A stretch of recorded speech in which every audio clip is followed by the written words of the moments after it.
Louvado seja nosso Senhor Jesus Cristo, para sempre seja louvado. Olá, irmãos, meu nome é Jefferson, eu sou professor de História e consagrado a Deus como comunidade de Aliança Shalom da Missão de Natal. Para mim é uma satisfação, uma honra, uma alegria enorme poder partilhar com vocês um pouco sobre esse tema que fui convidado pelo Instituto Parresia para partilhar com vocês, que é o contexto histórico da doutrina social da Igreja. De antemão, nós precisamos refletir a Igreja Católica enquanto agente histórico dentro dos processos.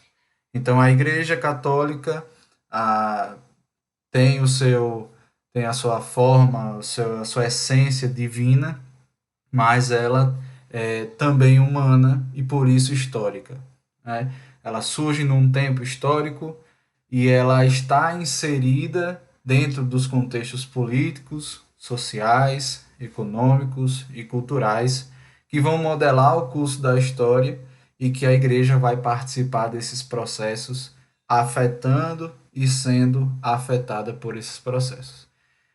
Não é uma área de pesquisa minha, né? Eu trabalho com pesquisa sobre educação, ensino de história, história da educação, mas é uma área de interesse, como todo cristão, como consagrado da comunidade, algumas leituras, né? E como professor, né, eu todo o contexto e a gente vai tentando dialogar. Então, é um recorte temporal extenso, nós vamos trabalhar desde a Rerum Novarum, né, de 1891, um pouco antes dela, para a gente entender o contexto, até a atualidade. Então, nós vamos trabalhar aí mais de 130 anos de história em 5 encontros, cada um de 20 minutos.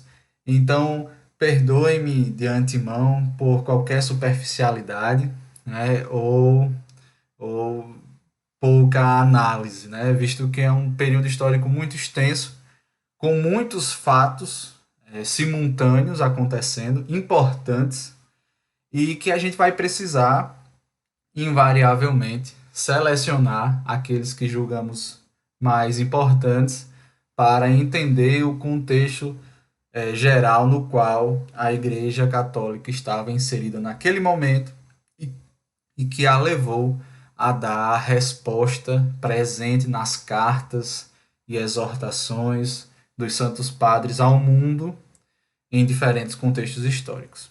A nossa primeira aula de hoje ela vai tratar desse mundo em transição entre o século XIX e o século XX.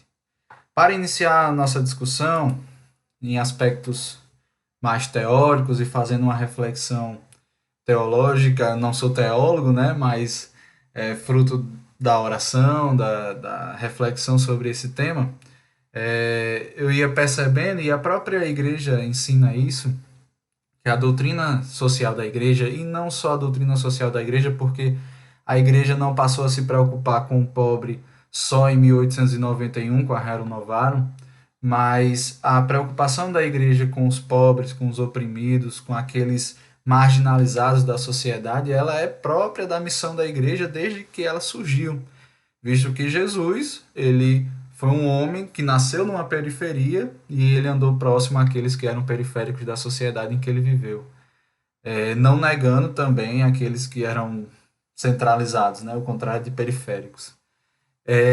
Mas há uma passagem na Bíblia que me chama muita atenção com relação a esse trabalho, a esse olhar misericordioso da igreja para o mundo e para a história, que é a passagem do Bom Samaritano. Né? Nós temos aqui uma pintura do final do século XIX, contemporânea ao contexto que nós estamos trabalhando nessa aula, do Morro, né? Meu francês horrível, em que mostra, né, a figura na representação da passagem do Bom Samaritano. Em Lucas 10, 33 e 34, no trecho que diz, né, viu, moveu de compaixão, aproximando-se, atou-lhe as feridas. Então, a Igreja Católica, para a história, tem esse movimento de ver, de mover-se de compaixão, mas não parar nisso. Não parar nessa atitude passiva de olhar e como está sofrendo o homem de hoje. Não, a igreja vê, se move de compaixão e vai ao seu encontro atar suas feridas, assim como o bom samaritano fez com aquele que estava caído. Detalhe interessante considerar o contexto histórico lá da passagem, né? O samaritano e a espiritualidade judaica, que tocar uma pessoa morta ou semi-morta, tocar em sangue, o tornaria impuro. Então, esse ato de caridade do bom samaritano, ele quebra um paradigma moral da época, né? Então, ele meio que vai contra a lei. E aí isso mostra muitas vezes como a caridade e o amor para a igreja está acima dos paradigmas ditos morais, do que é correto do seu tempo, né? A gente vai ver alguns exemplos desse ao longo das nossas discussões. É, esse período histórico do final do século XIX e início do século XX é um período de grandes rupturas do tempo. E aí a gente precisa entender que o tempo histórico é diferente do tempo cronológico. O século XIX, cronologicamente, ele termina em 1900. E o século XX, cronologicamente, ele começa em 1901.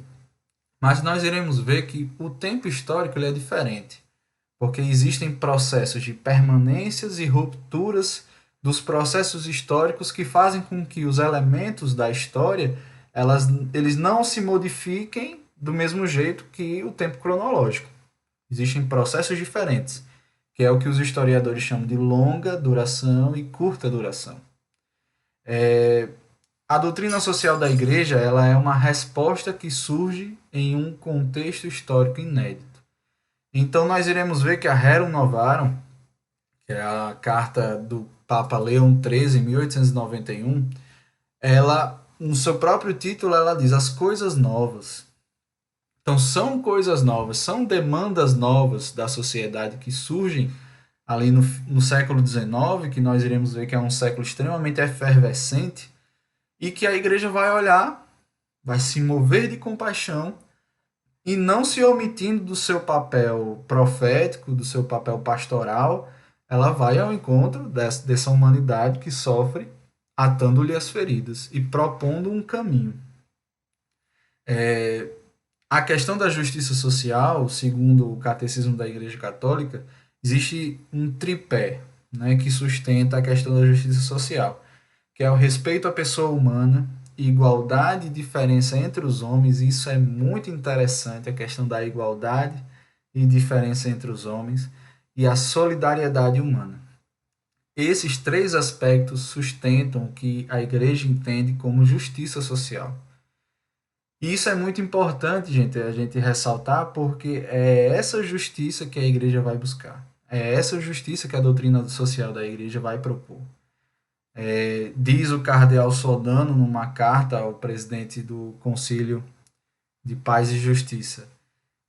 No decorrer da sua história, e em particular nos últimos 100 anos, a igreja jamais renunciou, de acordo com as palavras do Papa Leão XIII, a dizer a palavra que lhe compete sobre as questões da vida social.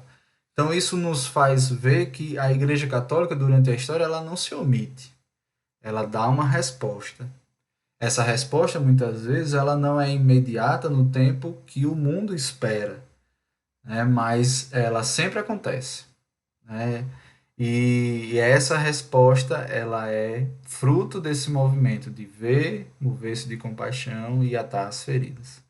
Então é nessa lógica do bom samaritano que a igreja vai percorrer esse século XX que nós iremos estudar, vendo todas as nuances e as rupturas do tempo que vão acontecer nesse período, movendo-se de compaixão e buscando atar as feridas da nossa sociedade e do mundo inteiro. Sobre o tempo histórico e o tempo cronológico que nós estamos, eu uso como uma referência para a nossa análise um historiador inglês chamado Eric Hobsbawm, né, que provavelmente quem conhece um pouco mais de história sabe que ele é um historiador marxista, mas ele propõe uma análise temporal interessante e que faz a gente entender um pouco de como acontecem esses processos históricos usando como marcos históricos determinados elementos que aí parte dos historiadores, né? Jacques Legoff, um medievalista, ele propõe uma longa Idade Média, a Grande Idade Média ou Grande Medievo. Para Jacques Legoff, a Idade Média começaria na autorização do culto cristão por Constantino, o imperador Constantino, e só terminaria na Revolução Francesa. Então nós teríamos aí uma Idade Média do século IV ao século XVIII. Tradicionalmente, a Idade Média ela acontece do século V ao século XV, né? Ou seja, da queda do Império Romano do Ocidente até a queda de Constantinopla. Então, haveria aí um acréscimo de 4 séculos, né, para Jacques Legoff. Para o Hobsbawm, o elemento, os marcos históricos que ele vai usar para propor o breve século XX é o socialismo real, que vai da ascensão do regime socialista na Revolução Russa de 1917 até o colapso da União Soviética em 1991. Ele usa esse período que vai de 17 a 91 para falar que dentro desse período aconteceu um processo histórico que ele chama de breve século XX. E obviamente tem esse nome de século XX porque ele acontece dentro do século XX. Em contrapartida, o século XIX ele tem um nome de longo século XIX, porque os processos históricos que acontecem nesse período, o processo histórico no qual o século XIX está inserido, ele teria início com a Revolução Francesa em 1789 e findaria com o início da Primeira Guerra Mundial em 1914, né? Então, percebam como esses processos históricos eles não levam em conta a cronologia. Não é, estamos no século XIX, o século XIX viveu isso historicamente, virou o ano para 1901, não, acabou, começou outra coisa. Não, os processos históricos, eles são, às vezes, de longa duração, de curta duração, de média duração, permanências e rupturas que vão acontecendo nesse contexto. Isso é importante para a gente saber que as respostas que a Igreja Católica está dando ao século XX, elas surgem de demandas que vão se iniciar nesse longo século XIX. Um século que é marcado por um contínuo afastamento da sociedade e da cultura cristã. Desde a Revolução Russa, que tinha um grande perfil anticlerical, de secularização, né, até a guerra, que vai ser uma grande crise filosófica do ideal positivista que a gente vai ver, que vai fazer com que o ser humano ele vai ter nesse período entre a Revolução Francesa e a guerra, havia um grande otimismo filosófico, principalmente na Europa, né, de progresso, de evolução, e a guerra ela vai gerar uma grande crise de paradigma nesse processo. Então, vamos entender um pouco sobre esse longo século XIX. Algumas imagens aqui para a gente representar um pouco do que acontece e das suas contradições. Todo período histórico ele é contraditório, gente. Não vai haver, meu Deus, isso aqui foi ótimo. Sempre vão haver contradições, porque o próprio ser humano ele é contraditório. Já diria São Paulo, né? O que desejo fazer de bom não faço e o que não desejo fazer, faço, né? Então, aparentemente, essa contradição ela é própria do ser humano, né? Só Deus para resolvê-las. E aí a gente tem algumas imagens, como um dirigível passando próximo à Torre Eiffel, como esse grande símbolo civilizatório, né? Um dos maiores prédios da Europa até o momento. O Napoleão Bonaparte, sua pintura equestre, né? O grande imperador da Europa, que buscava unificar a Europa toda. A Marie Curie, com suas descobertas na química, em contradição à grande exploração que aí, principalmente Europa e Estados Unidos fizeram em regiões de colônia, neocolonização e imperialismo, exemplificada aqui por uma imagem de crianças do Congo belga que tinham suas mãos amputadas no caso de seus pais ou elas mesmas não atenderem, não cumprirem as metas exploratórias impostas pelos colonizadores belgas, né, a mando do rei Leopoldo. E aí a gente vai passar rapidão por esse século XIX, mas só para a gente entender um pouco como esse século XIX ele é dinâmico, ele é transformador.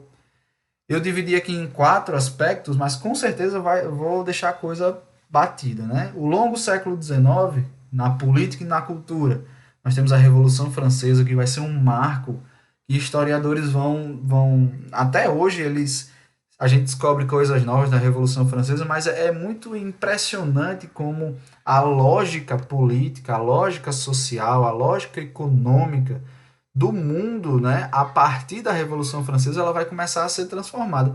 A Revolução Francesa, ela afetou quase o mundo inteiro, né? Os seus ideais, os ideais iluministas, as propostas de governo que surgiram lá, por mais que na França, no final, voltou o Império, é um samba do crioulo doido, né? Mas geraram um impacto aqui no Brasil, no Rio Grande do Norte, né? Em vários movimentos de contestação, no mundo inteiro.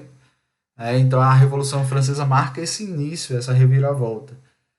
Temos a Primavera dos Povos com o nacionalismo, temos o imperialismo, que é justamente essa relação das potências europeias, dos Estados Unidos, do Japão, dentro do contexto da Segunda Revolução Industrial, que buscam matéria-prima e mercado consumidor nas regiões de América Latina, África e Ásia.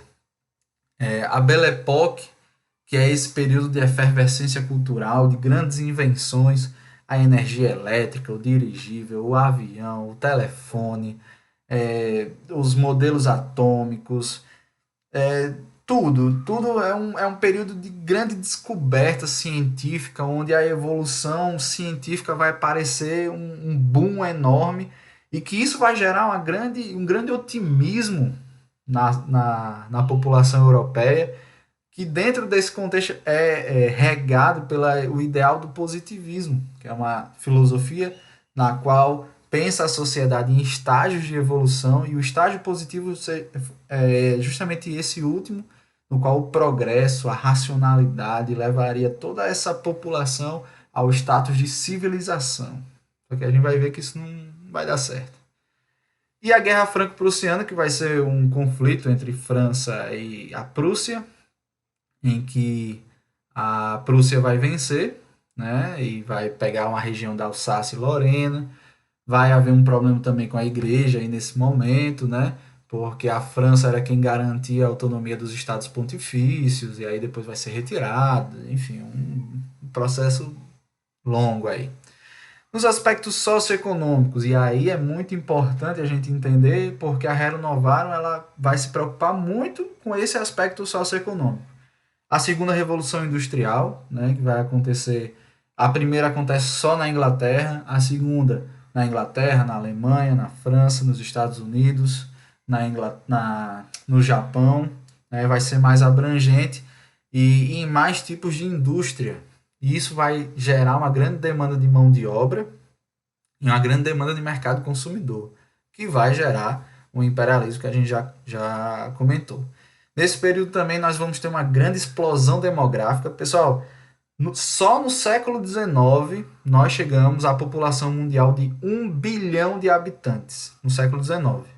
Hoje, só a China tem mais de 1 bilhão. Não sei exatamente a população da China, agora não me vem à memória, mas só a China tem mais de 1 bilhão. O mundo tem em torno de 7 bilhões de habitantes. Então percebam que nós levamos 19 séculos, se considerarmos só de Cristo para cá, para chegarmos a 1 bilhão. Em 2 séculos, nós aumentamos 6 vezes esse número, né? E chegamos a 7 bilhões, 7 vezes, né? Chegamos a 7 bilhões de habitantes no mundo. Então percebam como esse período da história ele é diferente de todos os outros, né? O aumento da urbanização, a população mundial nas cidades vai começar a aumentar, e pela primeira vez a gente vai ver países onde a população urbana é maior do que a população rural. E isso muda as relações sociais, isso muda as relações políticas. E um grande produto disso é o aumento, o aprofundamento das desigualdades sociais. Desigualdade social sempre existiu, né? Mas o ambiente urbano, pós Segunda Revolução Industrial, imperialista, desse capitalismo industrial, vai aprofundar as desigualdades sociais e é dentro desse escopo, desse contexto que a igreja vai olhar e vai dizer: tem algum problema aí. Vamos olhar para isso. Na ciência surge o método científico, né, o status de ciência. As ciências naturais vão despontar aí, como a física, a biologia, a química, né, Charles Darwin, com a origem das espécies, a teoria da evolução. E aí as ciências sociais vão olhar para as ciências humanas vão olhar para esse status de ciência, de verdade, de método incontestável, nós encontramos isso, isso é a verdade, e as ciências humanas e sociais vão pensar, vão olhar para isso e vão dizer, a gente também quer chegar à verdade histórica, à verdade da sociedade, à verdade do pensamento, e aí vai se criar a sociologia, como essa física social, né, como essa análise da sociedade de maneira objetiva. A história também vai se propor como uma ciência exata, uma ciência onde se poderia ver a verdade total e incontestável a partir da análise do documento, entre outras várias, como a psicanálise, eu trouxe aqui, a eletricidade, a aerodinâmica, modelos atômicos, e por aí vai. É um período de grande efervescência. E a filosofia, nós temos o cientificismo, que é justamente essa valorização da ciência enquanto promotor, enquanto caminho para se obter verdade sobre o mundo, sobre as coisas. O liberalismo econômico, que aí vem do Adam Smith, o pai do liberalismo econômico, no século XVIII. O século XIX vai herdar isso na Revolução Industrial. Isso vai aumentar ainda mais. E no Fordismo lá, ainda mais até 1929, quando vai chegar o crash da Bolsa e vai quebrar tudo. Né? Os socialismos, que existem vários, né? O que ficou mais famoso é o socialismo científico, proposto por Karl Marx e Friedrich Engels, né? No manifesto, no livro Capital e depois o Manifesto Comunista. E o socialismo e o comunismo é um pouco diferente. E o positivismo, que é essa filosofia que o mundo estaria numa constante evolução. Na verdade, isso é típico dos, dos das correntes filosóficas do século XIX, né? O que se chama de teleologia, não é teologia, certo? Teleologia. Então é como se fosse uma linha reta. Nós estamos em constante processo de evolução. Enquanto o socialismo científico ele pensava um processo de evolução que sairia do sistema feudal, passaria para o escravista, depois viria o capitalista, depois o socialista, depois o comunista, são processos, são etapas até chegar a uma meta. O positivismo também tinha etapas para chegar até a meta, né? Então havia a etapa teológica, a etapa metafísica e a etapa positiva. E o mundo, através da ciência, através desse progresso científico tecnológico, ele chegaria a esse ponto positivo, a esse mundo positivo, a civilização. Esse discurso positivista ele vai ser usado no imperialismo, por exemplo, como a missão civilizadora. A Europa vai para a África para levar a civilização. E a civilização através de dois elementos: o progresso científico e a fé católica. Algumas protestantes também, né? No caso da Inglaterra. Mas a fé cristã como um todo, né? Então vamos civilizar aqueles selvagens. Existe um poema que é o Fardo do Homem Branco. Os europeus achavam que estavam tendo um fardo, levando a civilização para os africanos que eram selvagens. Então esse é interessante a gente refletir isso a partir também pensando o bom samaritano. O samaritano e os judeus eles não se davam muito bem, né? E aí é o outro. Esse outro, para mim, que é estranho, esse outro, para mim, que muitas vezes é utilizado por grupos políticos, por discursos políticos e econômicos como uma forma de autoafirmação, no Evangelho e no Catecismo da Igreja Católica e na doutrina social da Igreja, esse outro gera em mim compaixão e aproximação, não repulsa, não autoafirmação, mas abaixar-se. né? Então, na história, em toda a história, a gente vai ver sempre o uso do outro como uma afirmação de mim, de quem eu sou, do que eu defendo e do que eu não quero, né? E o africano é esse outro selvagem, né? Que precisa ser civilizado, que não entende, que está na barbárie, está no estágio teológico, está no estágio metafísico. Nós europeus somos positivos, né? E precisamos, por caridade, levar essa novidade, essa civilização para a África, né? E aí o cardeal Sodano, ele na mesma carta que eu falei anteriormente, ele diz, né?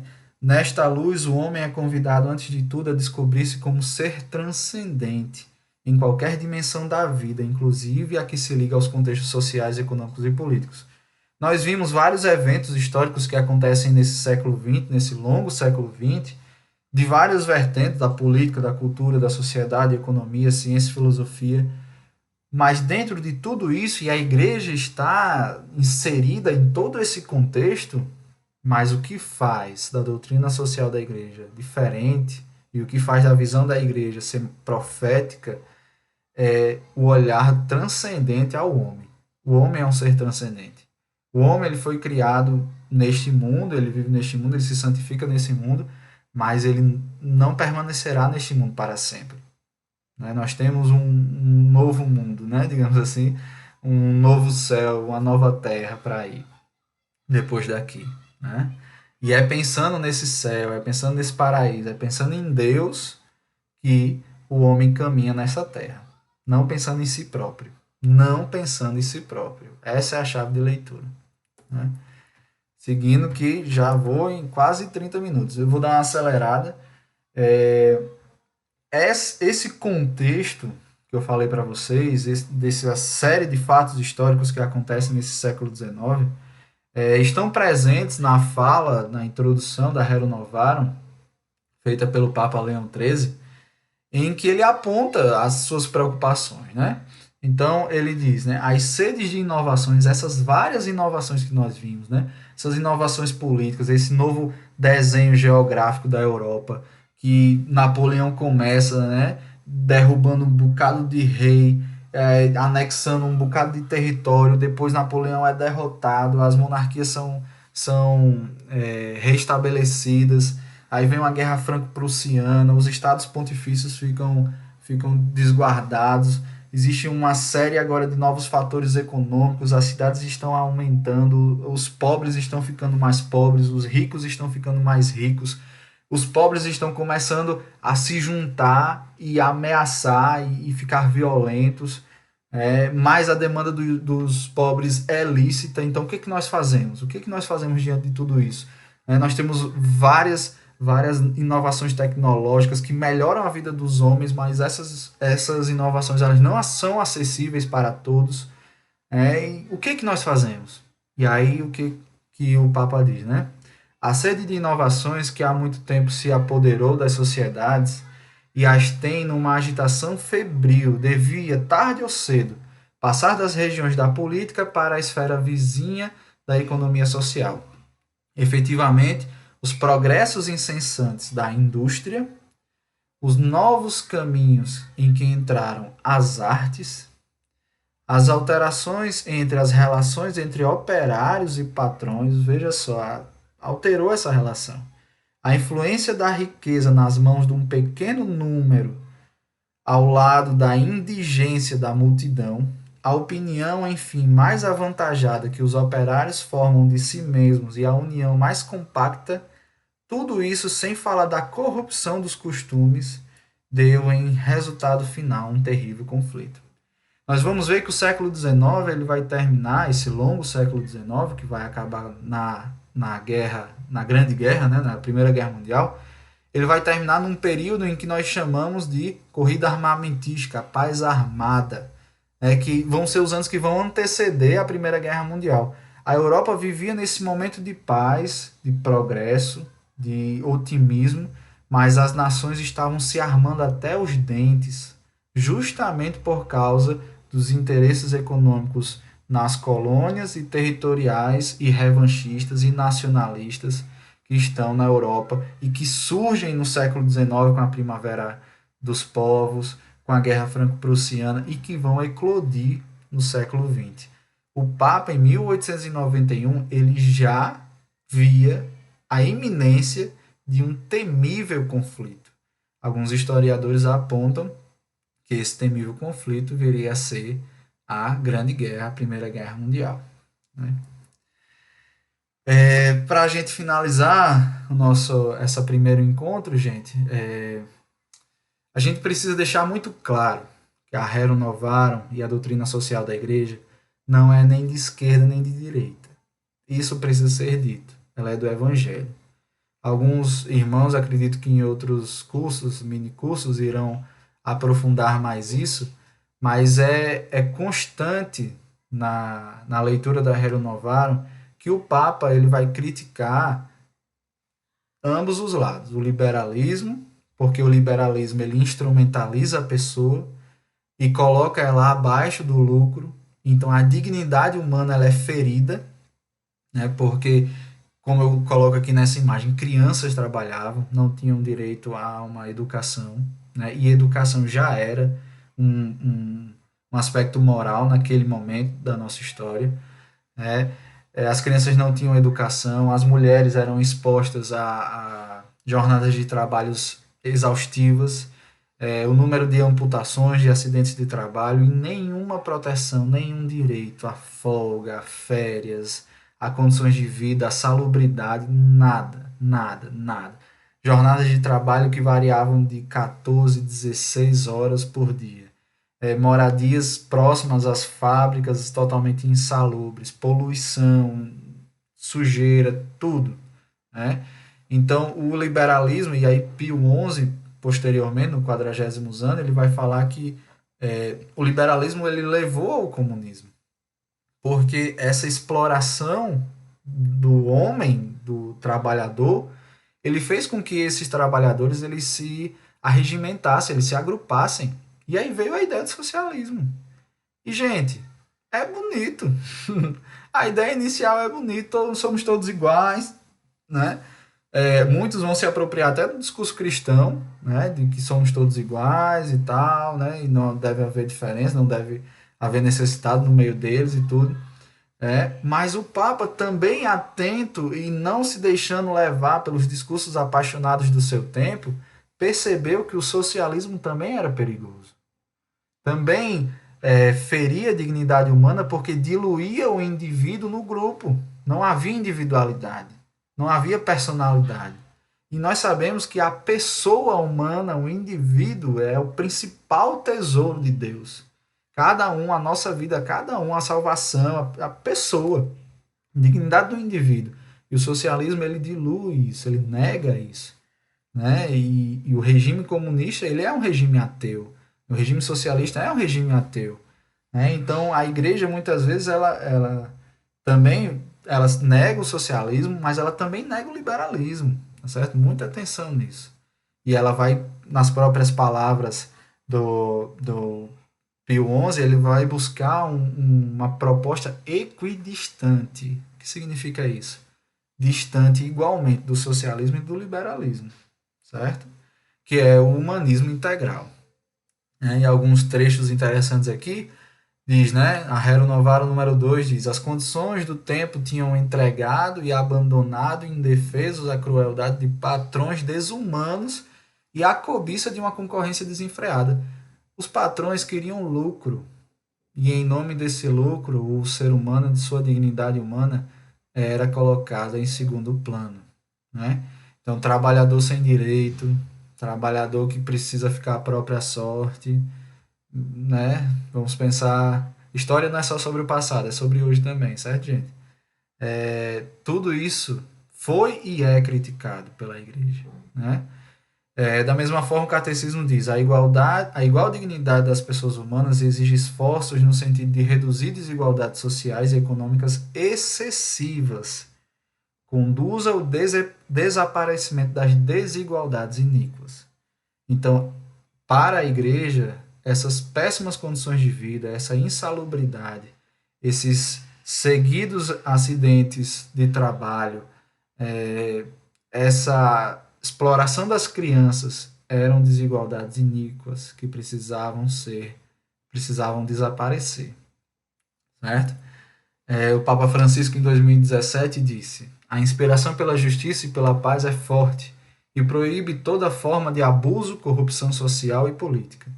Realidades em que são sempre os pobres a pagarem as consequências. Que Deus ajude e encoraje aqueles que trabalham por uma sociedade cada vez mais justa e solidária. Que eles sejam apoiados pelo compromisso concreto das igrejas, dos fiéis e de todas as pessoas de boa vontade.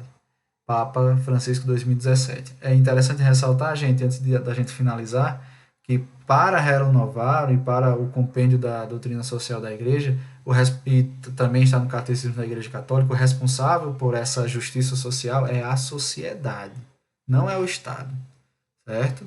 Isso é muito importante, a gente vai voltar a tocar nisso mais na frente.